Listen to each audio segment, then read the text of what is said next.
We will hear argument this morning in case 2512. Grievances we could go into with this system. I think we could be here for hours. National Collegiate Athletic Association. I think we have some proof, even a few years into NIL now, that people care about the logo. There are too many people in power who have no desire to give up that power. The NCAA's ever-shifting decisions, not stable decisions. Does the concept of amateurism in college athletics even matter anymore? They've capped it again without any sort of collective bargaining. We'll finish with our unilateral decision. All right, welcome into another episode of Unilateral Decisions. We're excited to all be joining you remotely today, thanks to our friends and production partners at ID43 Creative for making this happen for us this week. And thank you big time to another guest that we're able to have this week. Very excited. Few guests are better positioned to help us understand the collision of college sports, money, and politics than Jesse Dougherty.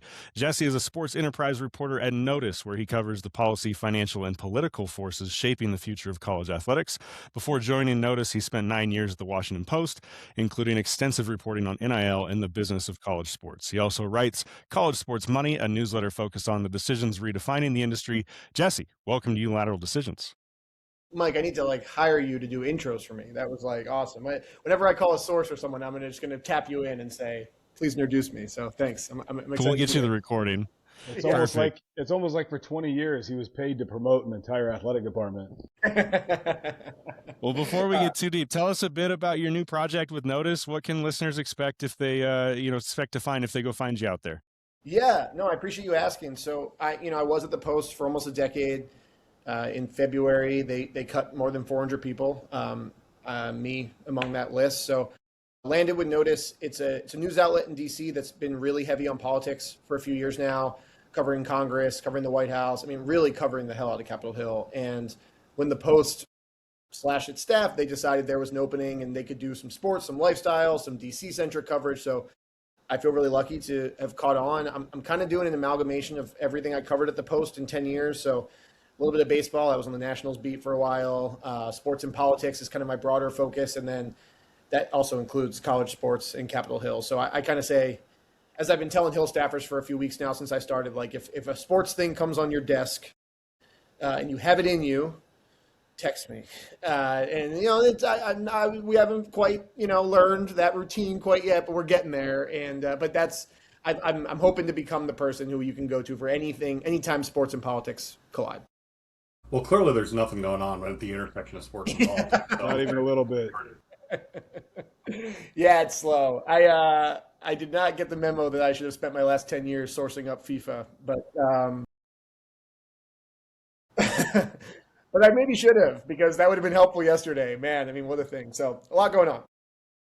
Absolutely. Well, Sam, we'll let you kind of take the lead here on introducing really why we brought Jesse on this week and what has happened in the last couple of weeks that made this relevant, that you can kind of share with our listeners what it is that's going on the Hill that makes Jesse such a key guest for us this week.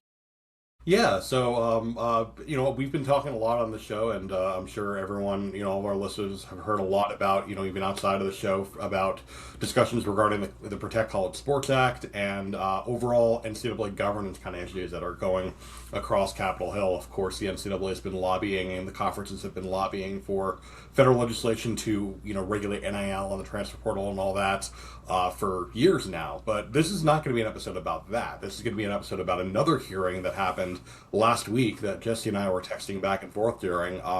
That really, I think, and Jesse, you tweeted about it, but I think it went fairly under the radar. It was a House Ways and Means Committee. It was a lot about tax stuff. It was a lot about, stadium financing and all that stuff. So, Jesse, can you give us an overview of what happened at this hearing? Just a brief overview of what the goals were and what the overall kind of discussions were? Yeah, it makes us sound like we have hobbies, Sam, that we were texting about this hearing last week.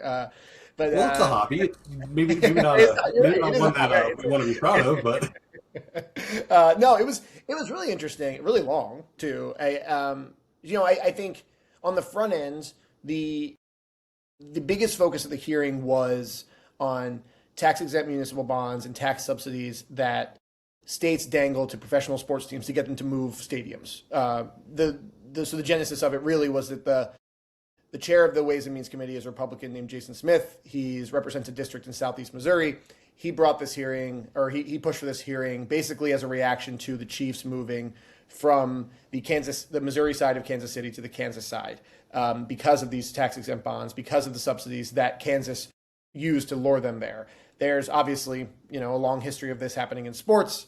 The Bears came up a lot too with the threats they're making to move to Hammond, Indiana. So I think the leaders of the committee, there was college sports interest. I think adding college sports to the docket gets other politicians probably interested and gets people excited because it's such a ubiquitous sports topic on Capitol Hill. But the initial sort of framing, I think, or the way that the questions tended to go with the heaviest hitters in the committee were related to these stadiums. Now, the witnesses actually tended to be more experts in tax policy and college sports. They really only had one stadium witness of the four.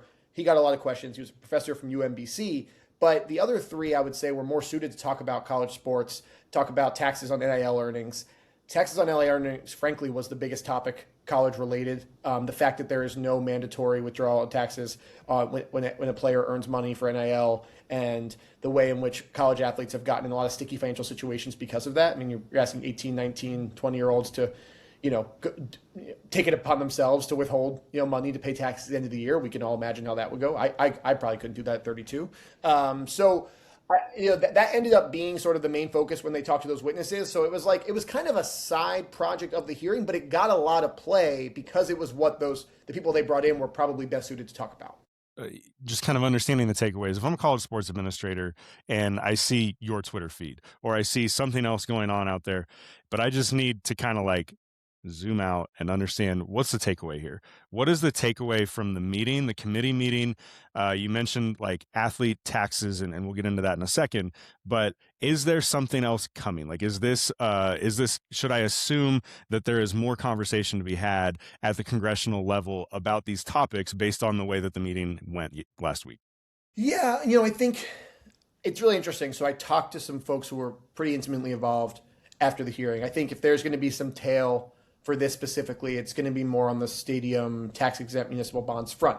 That said, if I'm a college athletics administrator watching that hearing, what my takeaway would be, and this is not a secret, is that there is interest in Congress in doing discrete, specific things with college sports. The problem that they've run into over and over, whether you're someone who, is really in favor of certain kind of legislation on the labor front or on the antitrust front or on the taxes front, is that they've tried to this point to do everything at once. And there's a lot of people on Capitol Hill who are inclined to say, I can't sit through 12 more hearings or 13 more hearings. And believe me, I've been to 5 of them, 6 of them in person. I get it. So they want to just have this sort of, not to take the parlance of, the moment, but the big, beautiful bill, but for college sports, right? Let's hit everything. What happens then is that the lobbyists in the other corner and the athlete labor groups and the professors on Twitter who tweet about these things, it's like someone said to me, it's like the biggest game of whack-a-mole, but every mole is up.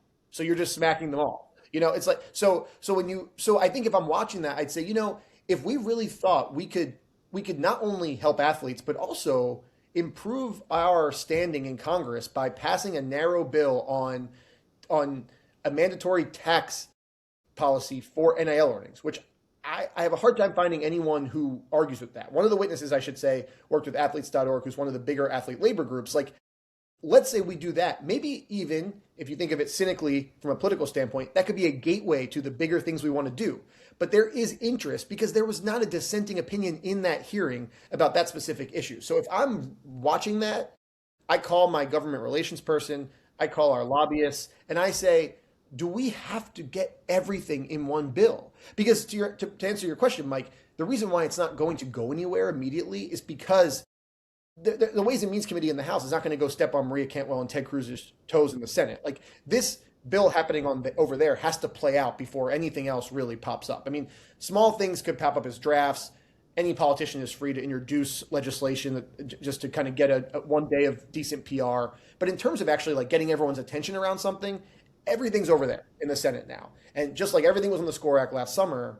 But I'm thinking, if we have an idea that is not necessarily so subversive, doesn't make it so athletes aren't employees, doesn't offer, 10 years of antitrust protection to the NCAA, maybe we focus on that, right? And maybe we go that route because there is interest in these more discrete avenues for reforming the system.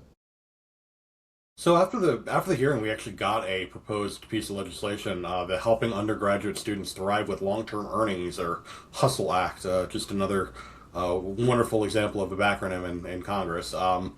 It was introduced by Representatives Stube and Boyle. It had actually previously been introduced back in December by Senators Cantwell and Blackburn. So you're saying we probably shouldn't necessarily expect that to pass, that to kind of be a big focus of kind of moving forward. Yeah, I mean, I think what I was saying, and yeah, and I appreciate you bringing that up because that did come from that. I think that the leaders of the Ways and Means Committee are more interested in obviously the stadium stuff. This specific act, yeah, I just don't see something getting the attention of people in decision making, powers. Whether it's the House leaders, whether it's the Senate leaders on the back end, something like that where Cantwell showed interest in the past, and I mean there maybe is a path at some point, but it's really hard to envision now, because something like that get tacked on to a Senate bill or a bigger bill, sure, and I think that's possible, but I just don't see sort of smaller pieces of legislation, particularly focused on tax codes, getting enough attention or oxygen in Capitol Hill, given what's going on in the Senate right now. Yeah, the HUSTLE Act is kind of this, really, I think exactly as you pointed out, it's this very discrete piece of legislation. Really, all it would do, to my understanding, is allow for, a special kind of savings account for athletes to be able to put their NIL earnings in and be able to, have that, be taxed kind of differently, kind of separately. But I think you're spot on. Just, kind of talking about the interest, and especially given that Maria Cantwell was one of the original sponsors of this bill, I think this is something she's very interested in, but she's a little busy right now when it comes to college sports. So maybe not something. I mean, even if it's being introduced in the House now, maybe not something where it really has the bandwidth to be able to be received on its own. Yeah, and that's I'm not necessarily saying that's one of I mean, I guess I am saying it's one of the failings of this era of college sports lobbying, because I think when you do try to always do the biggest thing, I think it certainly takes away from things where, Sam, I think, I'm not sure if you're saying this necessarily, but it's who argues with this, right? Who doesn't want ability for college athletes to be able to invest and sort of have a clear path to paying their taxes, and along the way, hopefully learning some financial literacy that can help them in the rest of their life. It's the kind of thing where it's why not, right? But the answer to why not is there's a lot of balls in the air, and they're really, really big ticket items, right? And it can be hard to just do the thing where it's well, yeah, that's pretty logical and rational, but rationality and logic is not necessarily winning the day in these conversations often. So I think that's one of the things that sort of strikes me about just this entire sort of era and saga of college sports on Capitol Hill. Joe, before you got to jump into where I know you want to go with taxation and the status of departments and athletes, real quick to put a bow on the piece, Jesse, you've come back a couple times to the comment about the stadium tax levies and things of that nature. As college sports starts to spin into for-profit LLCs that the athletic department operates in, and some of these different entity organizations that we've seen some of these schools spin up, what happens to these publicly financed stadiums, these state assets that the universities are utilizing for their sporting events that are now being used for business use for an entity that is going to start to maybe say they're a for-profit, or however they're going to go about these things that we've seen stand up elsewhere? At what point does that become comparable to the pro sports conversation that was had in this committee meeting, and it starts to get scrutinized in the same way? Yeah, I was going to say, I mean, for-profit businesses have had no trouble getting public support and public money for their stadium. So I don't necessarily foresee there being some unwinding of, behavior. Although it's harder to move the University of Alabama to Seattle than it is to move, the Oakland A's to Vegas or whatever it is. So maybe there is a path toward getting these universities to, and I just threw out Alabama as a random example, but getting these universities to, subsidize their stadiums a bit more. Now, I think the spirit of your question is does this sort of LLCing or private equity backed sort of movement make it more brazen that these places are tax exempt or have this public support? I mean, if we haven't gotten there yet, I'm not sure sort of what could push us over the edge. Maybe it is the presence of private equity, and there's of course a lot of disdain for the presence of private equity in college sports on Capitol Hill. I mean, we've seen that a good bit. Now, on the other hand, there's also a lot of donations in private equity, and we just saw a Supreme Court ruling that's going to make it easier for big corporations to throw their money around. So, it's hard to say. I think these will all be case by case, whether it's Utah, whether it's Kentucky, the status of that stadium, whether there are renovations coming down the pipeline, whether they are looking to build new stadiums. I mean, college sports, because of tradition, generally build less often than pro sports, right? I mean, it seems like pro owners want something every 5 years, every 10 years. If that doesn't check out statistically, I'm sorry, but I think anecdotally it would feel like college, like no one's talking about tearing down the big house to build more luxury suites.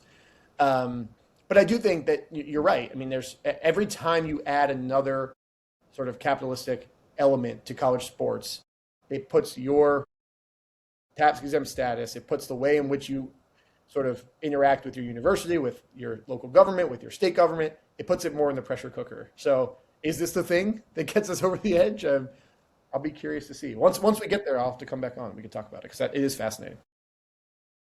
Yeah, because at the same time, you are seeing quite a few stadiums. Maybe not the big house, but I think there are a lot of stadiums across college football, college basketball, really college sports in general that are adding more luxury spaces, and at times I think it is at the expense of kind of the cheaper seats. And I remember from watching the hearing myself, there was a lot of discussion focused about kind of what they termed as the rising cost of fandom in just a lot of different areas. And so you clearly, based on your nodding, you clearly think the discussion is definitely transferable to college sports. Yeah, it definitely is. And I think like that's what everyone was in agreement with last week, was that the billionaire class is not making sports more enjoyable for the average person. And in fact, it's detracting from the experience in ways that we could count. We would need 5, 6, 7 hands to count. I mean, whether it's stadiums, luxury seating, prices, TV, streaming, how to find your favorite team, all these things. Like it's hydration breaks, during the World Cup. Like it's taking over sports in a really demonstrative way. And like, I mean, I made a sort of a flippant comment about political donations. That certainly, factors in, but I wrote this morning for NOTUS, like there's nothing more relatable, and there's really nothing we have as close to a monoculture in our country right now than sports. And it's pretty good political posturing and political point gathering to talk about how billionaires are ruining your sports experience. Because, when it comes to voters, like, there's people go to games, people watch games a lot more than they go to concerts, a lot more than they go to the movie theater, a lot more than they go to public parks. Like sports are such an integral part of everyone's, not everyone, but most people's lives, that like, that's why when bipartisan, hand-holding is thrown around a lot when sports in Capitol Hill come up, especially on the college side. But like, there was not a lot of disagreement in that hearing because like, if anyone turns on C-SPAN, and I'm not sure how many sports fans are, it's a really good to be the rep from wherever talking about how we want to make hot dogs less expensive. We want to make it so you have a cheaper seat and they stop adding all these luxury seats. We want to keep the Bears in Chicago. Like it's, those are like, it's really hard to, argue with those things in terms of, but now do they do anything is the question. So that's kind of the. Well, you're talking about political donations, Jesse. I mean, donations to athletic departments right now are, tax deductible. And one of the things we've been hearing over the last couple of years is there's some legislators that may not feel that should be the case in the current structure of funding for NIL and athletic department. Is that something athletic departments should be preparing for? That status going away? Yeah, I mean, I think that if we extrapolate off last week's hearing, I didn't feel like there was like going to be a groundswell of movement toward sort of taking that away, right? I mean, I would actually argue that's bad politics. If we think about it purely from the political angle, you're upsetting the rich folks in your district who want to support the college team, and now you're upsetting the fans who want you to bring in the quarterback for $5 million. So, like, if your bill to fix college sports is to actively make it so, your team can't compete as much financially, like that's going to be tough to sell, because the states where that's a better political angle are ones where we've seen the politicians come from that are generally against a lot of these sort of college sports bills. That's Connecticut, it's Massachusetts, it's places where there actually isn't sort of an SEC or Big Ten school. And I think that's like not a surprise where, you're not going to see an Indiana senator come out and say, let's make it so donations are harder to make after Indiana just won the national championship undefeated. Like, it's just that's just bad business. So I think I wouldn't be necessarily worried about that. It didn't feel like that was the focus of this hearing. Sam could correct me if I'm wrong if I missed some comments from politicians, but it just felt like that wasn't where they were looking. I think that's a good talking point because people are so wary about money in higher ed and money in college sports, but as far as like what's going to actually sort of gain any traction, it didn't feel like that was on the docket. Yeah, 5-hour hearing. I think there's probably a lot of comments that the both of us missed, but yeah, I didn't hear anything to that end either. And I think you're spot on about kind of it being bad politics, about kind of upsetting the class of people that you don't necessarily want to upset, and also, yeah, I mean, you're absolutely right. The fact that now it's impacting whether State U can get their $5 million quarterback. I mean, it's Sure. Yeah, and that's what I think. Like all politics are local, right? I think the folks over at Split Zone Duo say that all the time, and it's a really good point. I mean, everything goes back to your next election, especially in the House where you're running all the time. It's always campaign season over there. Joe, did you have another topic you wanted us to be able to dive into on the taxation piece? Yeah, I mean, I think this could be an entire episode, but Mike brought this up at the beginning of the episode.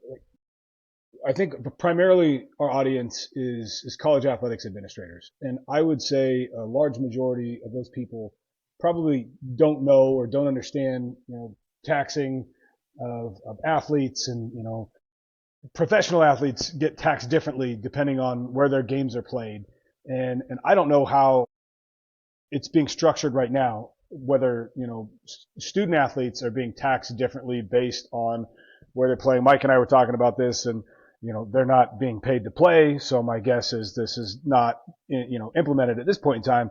But I guess what I'd like to do for our audience, being primarily college athletics administrators, is walk them through what the tax structure looks like for a professional athlete playing in different states, and what they should potentially be preparing for should any of this start to get codified and some parameters are put around this for student athletes. Does that make sense?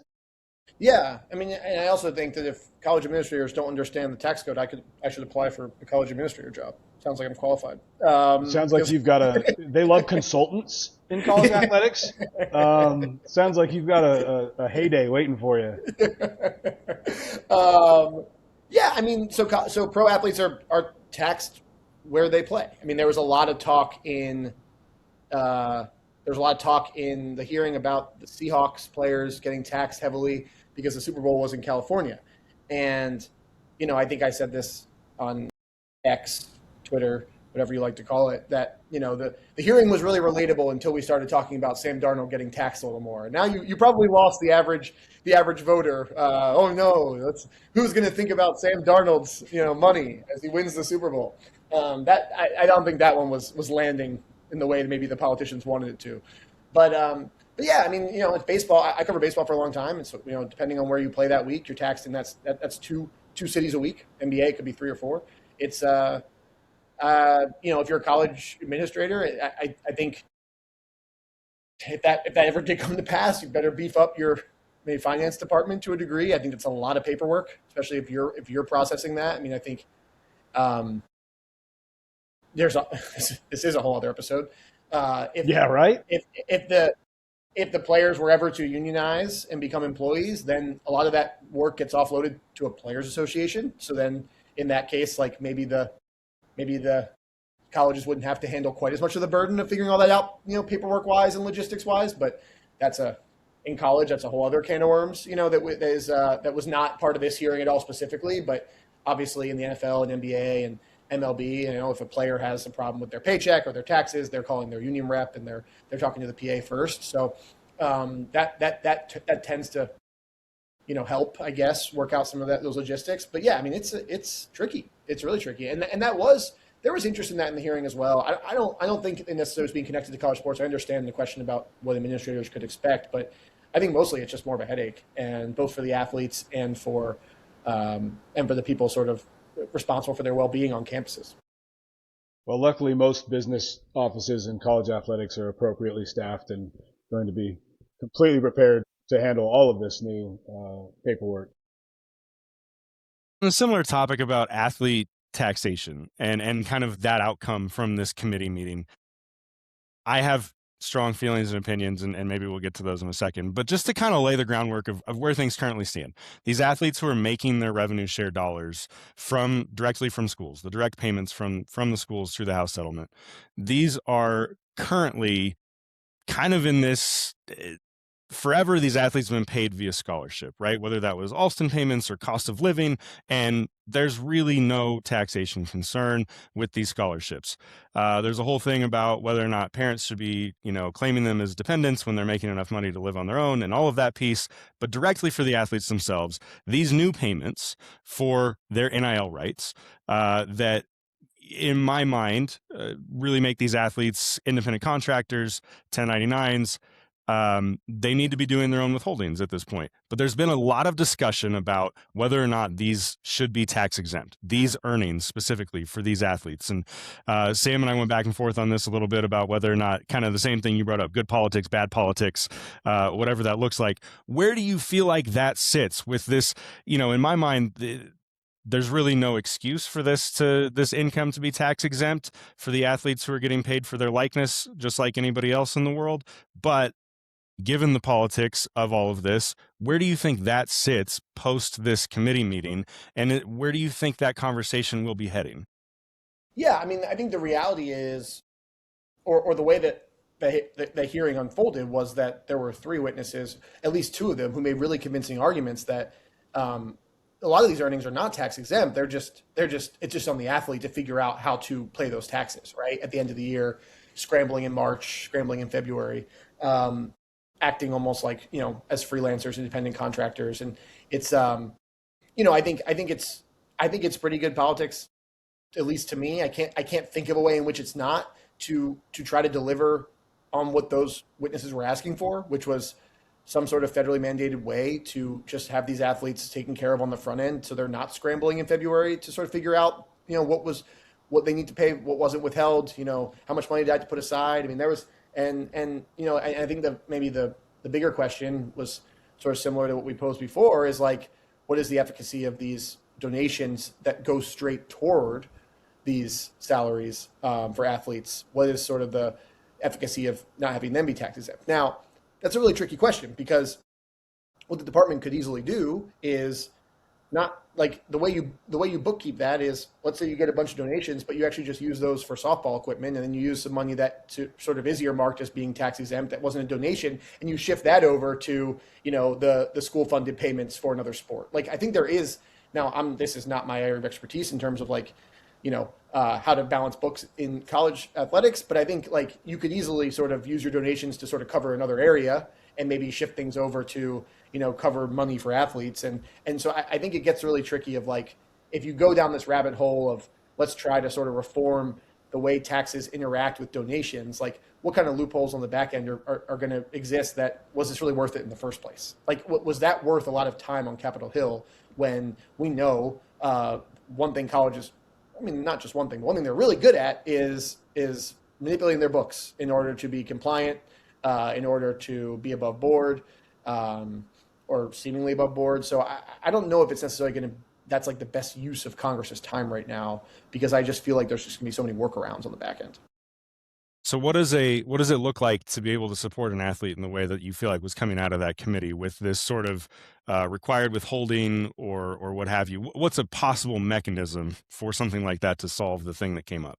Yeah, I think it's exactly that. It's sort of just a standard withholding rate that's in line with either both the state withholding and then federal withholding for these earnings that they would have to pay anyway, right? There's no additional money coming out of their pocket. It's more just helping them set that up ahead of time and not be sort of caught, with a bag in their hand or frankly with a bag not in their hand that they need to hand over to the government.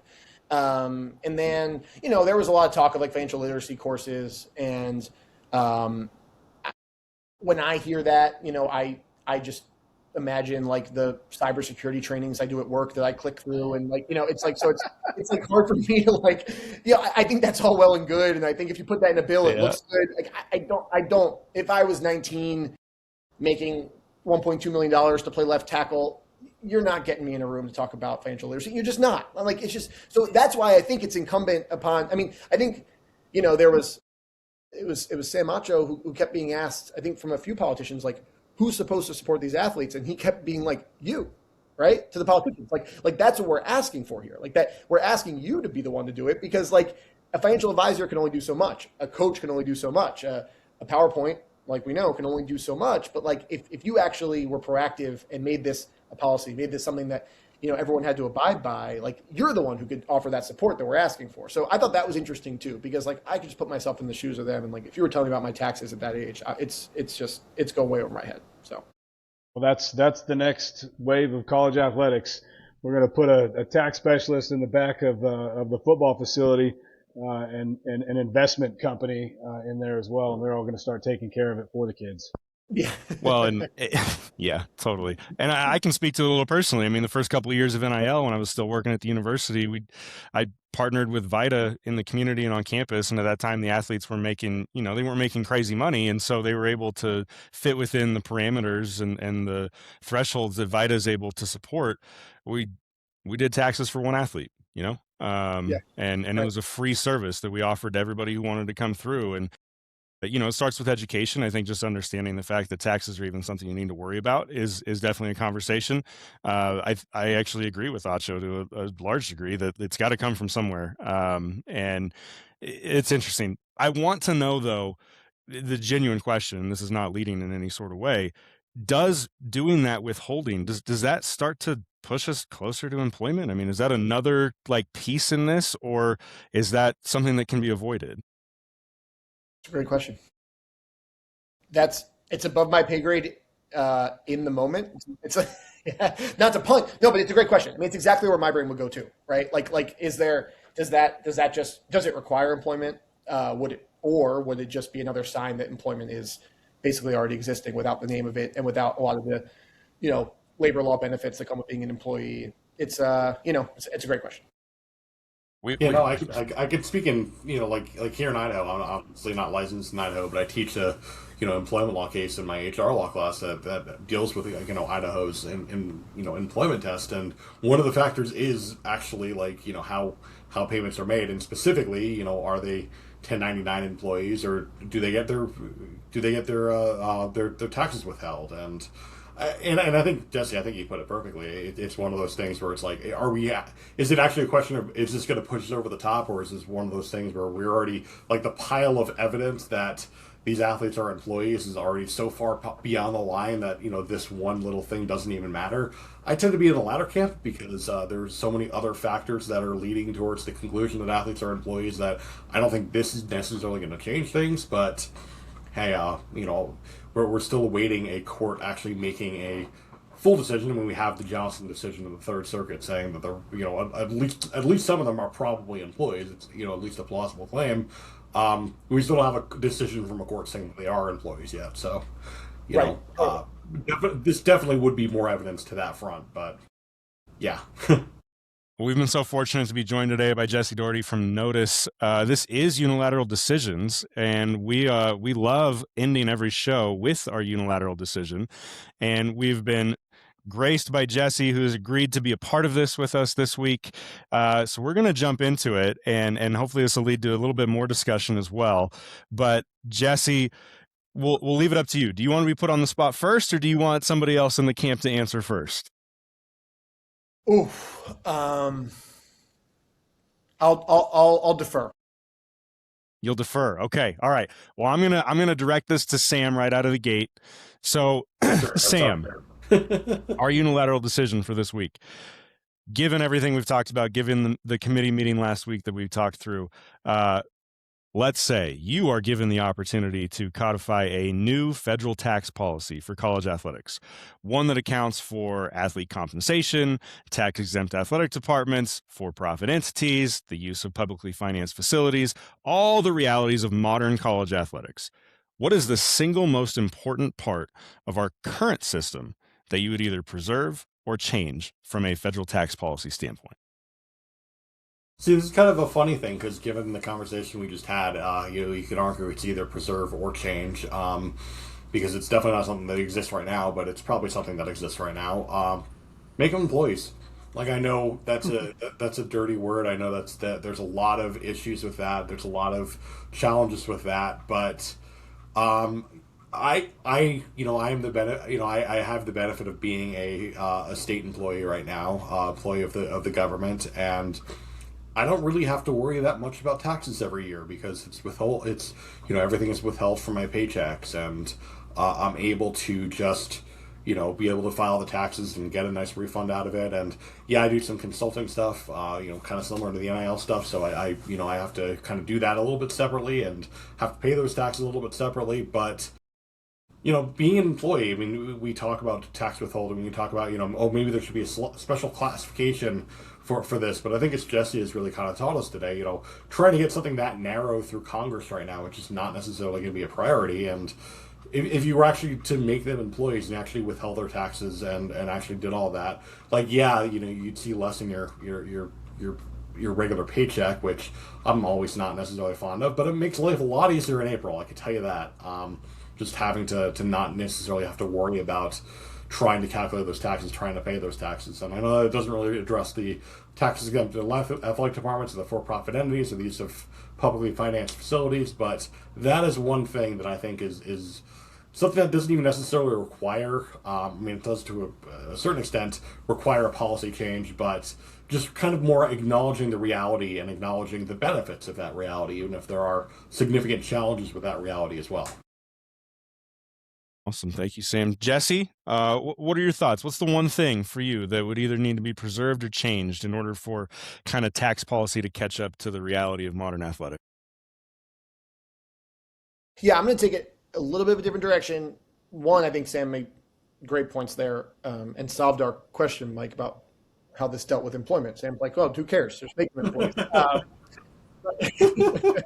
So done. I mean, we're good with that one. So I think I'm going to go back to one of the first things I talked about, which is like, I think a lot about the perception of college athletics writ large and the NCAA and the establishment on Capitol Hill. And I think that I'm going to maybe go through the lens of like thinking about this from an administrator's perspective. Like, I have a list of 100 things that if I were in Congress or if I was sort of the all-knowing leader of the world, I would do for college athletics. I need to see one of those done before we can get to number 2, number 3, number 4, all the way up to 99 to 100.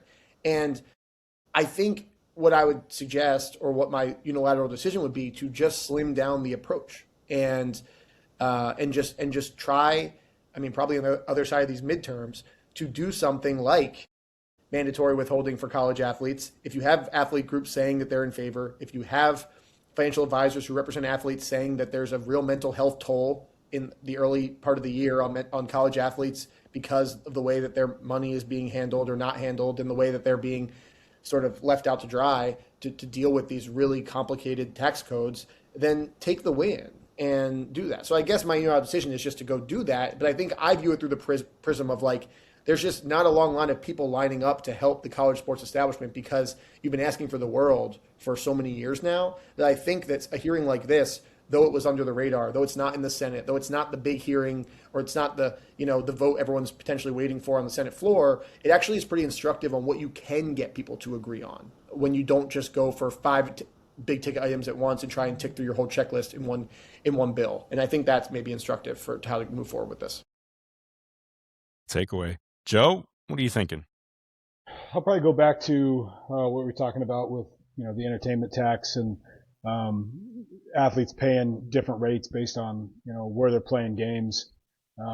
Everything in college athletics revolves around an even playing field, and so I would probably ask the government to change the tax code specifically for college athletics. It's somewhat in jest and somewhat not, so that depending on where you're playing, it doesn't matter. It's the same tax rate across the board. If you're in this state and you're recruiting against somebody in this state, you don't want an athletic department or a coach to be able to say, hey, you're gonna make the same here, but it's gonna be more because you're getting taxed less. I'd prefer that was even across the board. And I know we're having that conversation at the professional level as well. So maybe we go ahead and fix that for them as well. I'll jump in and my thoughts on this are a little bit, I suppose, future proofing and looking into a crystal ball to say where things may be headed rather than just today. I think if I'm looking just at today, I probably have the same answer as Sam, and that this is about employment and getting that piece right.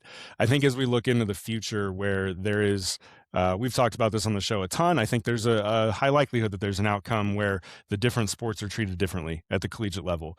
And if that is to become the case, and you have football that is handled differently than swimming or soccer, then I think that you need to establish how you're going to, create a burden of proof essentially for these universities and athletic departments to maintain this educational mission that allows them to be tax exempt and have these advantages. Because if you get to this point where football and potentially the basketballs are treated in a more professional sports environment, then the rest of the sports you're essentially saying are not. And you can get back to this piece where those athletes are on scholarship and it's less about the NIL money and the rev share money.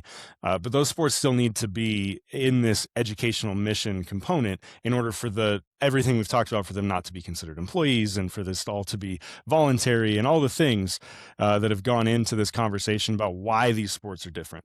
I think that you have to then have a level of again, a burden of proof to figure out how are they being treated differently? How do you ensure that the athletes are not being treated as employees without the benefits of employment in these sports that you've kind of put into a second tier and a second classification? And I think the same goes for how they get funded. And so if all the money coming into the departments is utilized for the for-profit group, and the for-profit group is then subsidizing the other athletic teams, is that how you want it to go? Or do you want to do a system where the appropriated funds and the tax-exempt funds coming in sort of have to be required to be utilized for those other sports? I heard, Jesse, you talk earlier about, the creative accounting that can be done, and we've all seen it. We agree with it. However, I do think that these schools are running a risk of getting to the point where if you're saying all these things, whether that be coach compensation in some places where it can't be appropriated funds, or the athlete compensation, or some of these other issues, you're starting to run a risk where all of those buckets of money are bigger than the money you're pulling in from non-appropriated, non-tax exempt donations. And so I think that if we can get to a point where the system is understanding of the fact that these are commercialized assets, the footballs and possibly the basketballs, and that it's okay that the money is, utilized in this fashion, but you've got these donations that come through the door that you're still allowed to take. I think even if you do creative accounting, I think you just have to be really careful that you're not creatively accounting away too much of the money to where you're using appropriated funds for these things that you said you're not using appropriated funds for. And so I think putting some mechanism in place before we get too far down the road about which sports are quasi-professional versus which sports are truly academic and educational in nature, that's where I would look to try to get ahead on this work, because it's not going to be easy. It's not going to be simple. Just like everything we talk about on this podcast, it takes work and time. But I think that it's worthwhile, because I think that if you're going to get to the point where you move football away from everything else in order to preserve the sort of collegiate nature of these other sports, then you should probably be thinking about the work that has to go into that so that you can actually preserve it the way that you're claiming to want to preserve it. So that's where my head goes. That's where my unilateral decision for this week goes on this policy conversation. Any kind of final points for anybody? Anything we want to make sure that we talk about? Anything that we missed on? Jesse, you're the pro in this space. Anything that we didn't talk about that you think our listeners should be interested in hearing? Just learning from you guys, but I appreciate that. It was a really, really bad day in Congress to be a economic report commissioned. Oh gosh, I just got a phone call. I'm sorry. Did you guys hear that? I guess popular. So. It's someone from Capitol Hill. That's not interesting, but it is. It was a really bad day in Congress. I'll finish my line, to be an economic report commissioned by a team. Those did not get a lot of love. So I did think that was funny. I mean, those got bashed every which way, and there was, that was probably the punching bag that everyone truly rallied around at that hearing. So for the colleges that are trying to prop those up to say how much economic value they drive in their cities, maybe not the path to get the answer out of this committee. Yeah, not the Ways and Means Committee. I mean, maybe, and I say this as someone who's, on the end of these emails, like maybe some journalists, right? You can get a good story out of, but it wasn't convincing the people in that hearing, and I think that actually was one of my takeaways. Is one of the more ubiquitous conversations in sports right now is how money is compromising it, and I think that's been obviously the case for an extremely long time, going back, decades. I mean, to the beginning of the last century, there's ways in which you could, trace back how TV and how all these things, affected sort of the sports experience. But the ways in which we listed early on, I mean, it's really, really hard to find anyone, who's not, a 7-figure earner, 8-figure earner, 9-figure earner to defend the ways in which private equity and big business has changed, major sports and the sports watching experience. So I think that you're at least in the crosshairs of one hearing, and you're not fooling them is I guess one of my takeaways. Awesome. Well, really appreciate your time today. We'll let you get back to that phone call and make all the progress you need to on Capitol Hill. Tell the president we said hi. Yeah, tell the president we said hi. I appreciate that. He's like, you're going to see him play tonight, and you're going to love it. Thanks for Balogun. Yeah, awesome. Well, Jesse Dougherty is a sports enterprise reporter at NOTUS. You can find him online and all of everything that he covers at this point. Really appreciate your time with us today. Thank you for being on, and thank you everybody else for listening to this week's episode of Unilateral Decisions. We'll catch you next week.